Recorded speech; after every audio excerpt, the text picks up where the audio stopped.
असे काय म्हणणे तर टाइम झालो संध्याकाळचे 6:36 गाडीची चावी घेतली आणि निघाले कुडाच्या दिशेने. तर आज जाय ते मी बहिणीक आणूक, तर बहीण कामावरनं सुटलेली आणि बाबू नसल्यामुळे ही ड्युटी लागलेली माका. मग काय बघता बघता घराकडे येऊन बसलो, कारण कुडा आमका एकदम लांब नाही.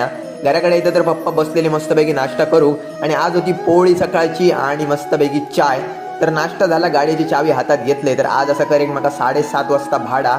तर ज्यांच्या घराकडे भाडा होता ना, तर येईपर्यंत माका 1 मिनिट लेट झाला, तर ते वाटच बघित बसलेले.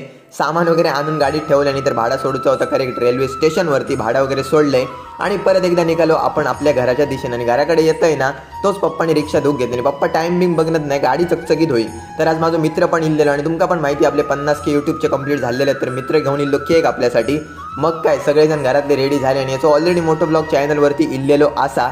तर मस्तपैकी छोटासा सेलिब्रेशन झाला. सगळ्यात पहिलं केक भरवले बारक्याक, आणि रवलेलो केक होता ना, तो सुद्धा मी कटिंग करून घेतले. म्हटलं सगळ्यांका पण देऊया. तर तुम्ही सुद्धा मंडळी केक खाऊ यावा. तर सगळ्यांनी